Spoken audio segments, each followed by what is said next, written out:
Most road accidents occur because moving vehicles collide with each other, with stationary objects, with people, or with other animals. It seems logical, therefore, that if you, as a driver, can prevent your car from colliding with anything else, the risk that you will be involved in an accident will be greatly reduced. The problem then is, how do you prevent your car from being involved in a collision? And the solution is elementary. You keep a space around it. Now let's take a simple case, and I use the term advisedly. Our hero here, though endowed with two legs, has a passion for mechanical forms of locomotion. His mania for getting about on wheels started early in life. It grew with him with the usual symptoms until eventually our hero acquired a motor car of his very own. And he was very proud of it.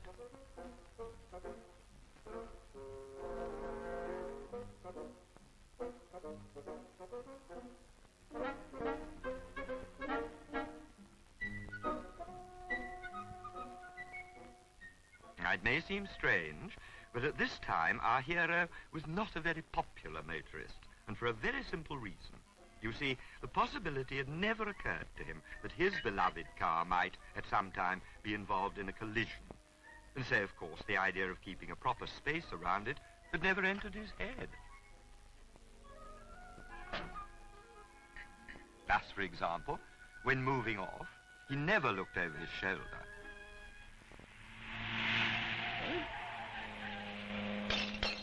A habit other road users found distinctly irritating.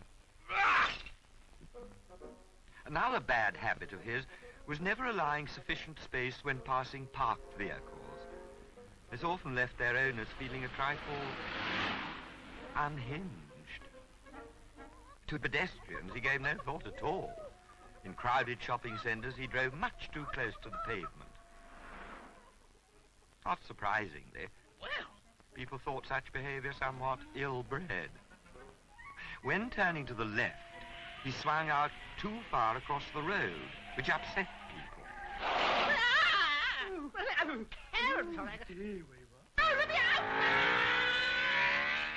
On the other hand, when turning right, his dreadful habit of cutting the corner gave rise to many icy looks. It wasn't just at corners that he cut in. Other unfortunate drivers suffered because our hero cut in when overtaking, too. Every day had a field day.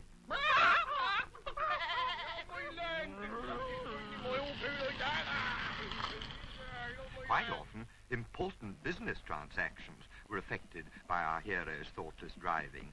For even when it came to reversing, he never bothered to keep his distance. Not surprisingly, people felt this sort of thing was rather more than they'd bargained for. It was just the same when he was parking. He always parked too close to other vehicles. A nasty habit which often involved his fellow drivers in frustrating hold-ups.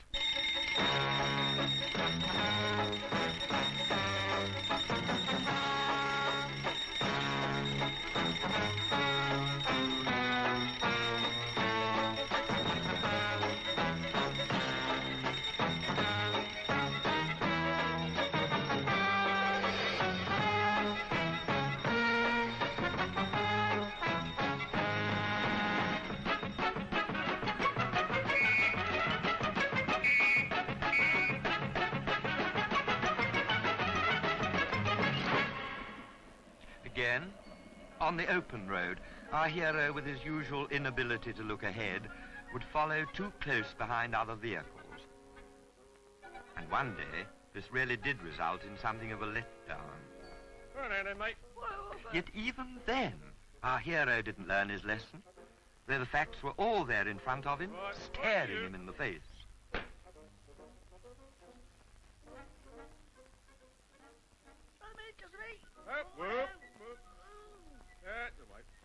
But one day, he found himself following close behind the wrong kind of vehicle.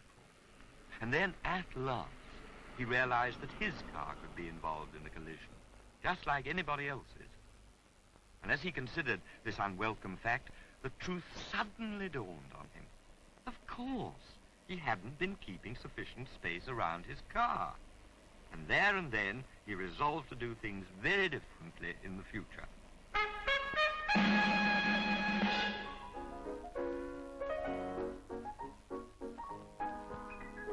Ah, well, the trouble is, as you have probably guessed by now, our hero is an idiot.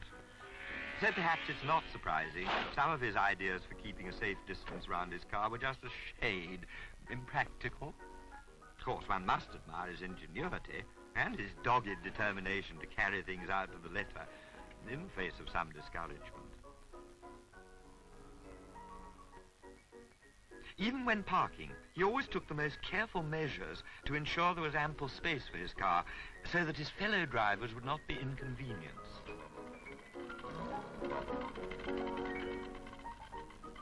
Now, in spite of all his care, things did not always turn out according to plan.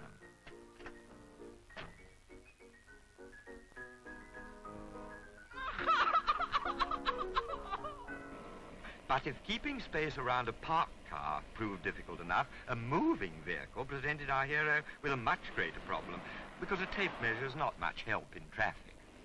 However, it didn't take long for his ingenious mastermind once again to find a solution, to his own satisfaction at any rate.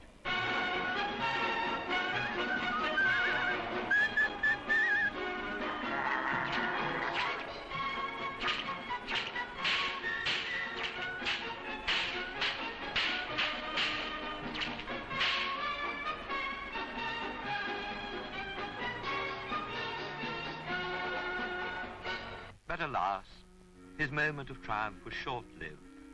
For unfortunately, his plan depended on the cooperation of the local athletics club, and their patience was all too soon exhausted. This left our hero helpless by the roadside, baffled. But not for long. Even now, inspiration did not desert him, and suddenly it came to him, the absolutely infallible way of keeping space around his car. Eureka! Normal people might think this a somewhat defeatist solution. Taxi! But then our hero isn't normal, he's an idiot. Don't be like him. Just keep a sensible space around your car and make us all safe. Please.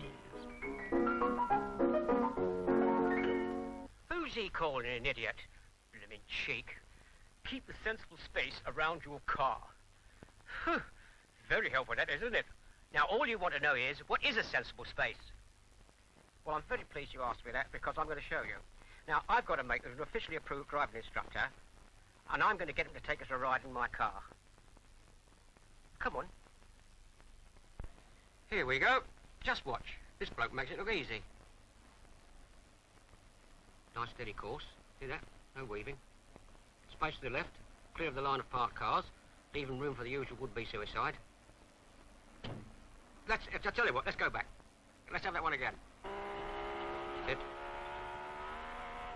Oh, that was quick. Only this time, we'll look at it from behind, if you'll pardon the expression. Now, that's us in front. Now, see what I mean? Look. Now, that's what I call an idiot. Mm-hmm. Mind you, leaving space on the left doesn't mean you've got to drive on the crown of the road. Obviously, leaving space on the right is even more important because of the traffic coming the other way. So, let's put it this way. Keep as close into the left as you can, but without losing that bit of extra margin on your near side. Keeping into the left is especially important on bends, and here's why. Right, stop. Let's go back a bit. Go on. That's enough. Right, here we go. That's us in front. See what I mean? Yes, of course he's at fault. If we'd have been another couple of feet to the right, we'd still have been on our own side of the white line, but that wouldn't have been much comfort. You want to protect yourself from blokes like that. So keep a space between you.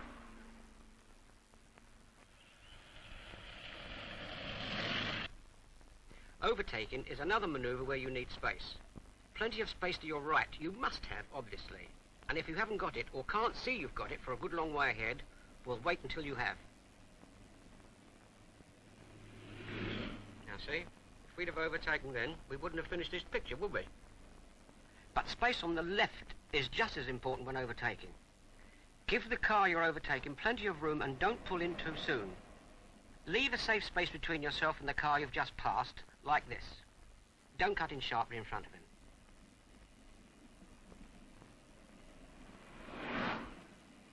Now, here's another point. When you want to turn right, signal in good time and position yourself just left of centre of the road, leaving space for the following traffic on your left. Wait for any oncoming traffic and don't cut the corner. Keep a safe space on your right.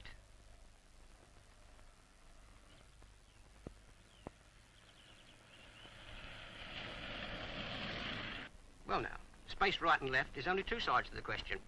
What about space behind? What do you do when you see this sort of thing in your mirror?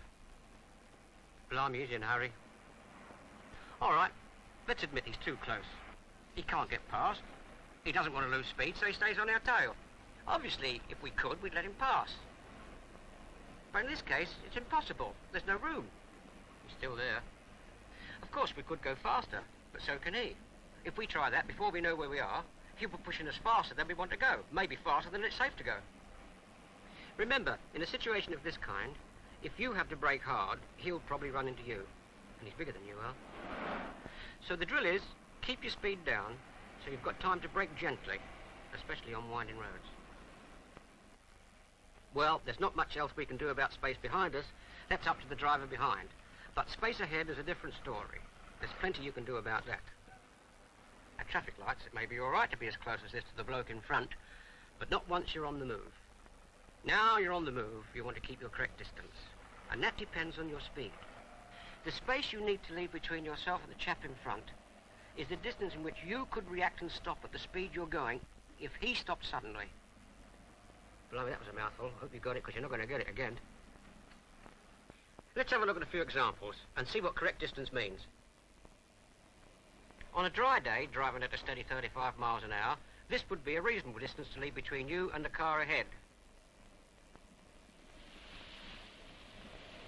But at the same speed on a wet road, you need rather more space in front of you.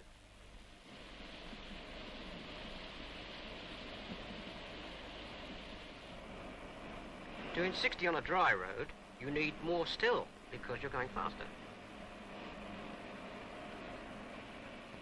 And of course, at 60 on a wet road, more again. Does this look ridiculous?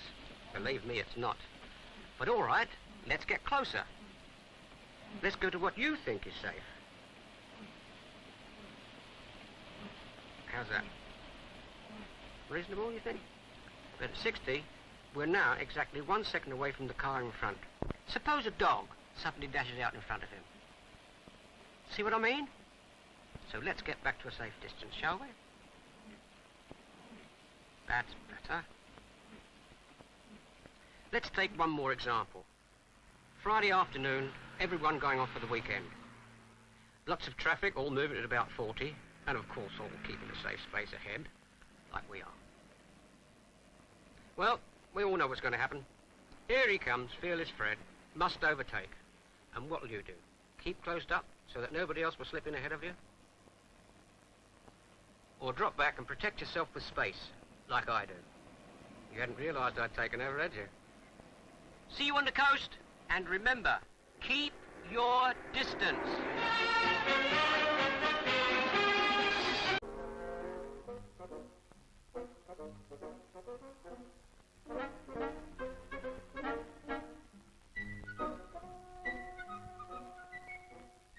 Now, it may seem strange, but at this time our hero was not a very popular motorist, and for a very simple reason.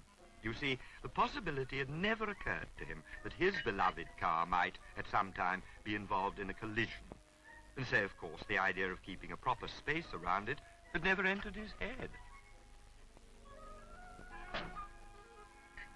Thus, for example, when moving off, he never looked over his shoulder. Be greatly reduced. The problem then is, how do you prevent your car from being involved in a collision? And the solution is elementary. You keep a space around it. Now, let's take a simple case, and I use the term advisedly. Our hero here, though endowed with 2 legs, has a passion for mechanical forms of locomotion. His mania for getting about on wheels started early in life.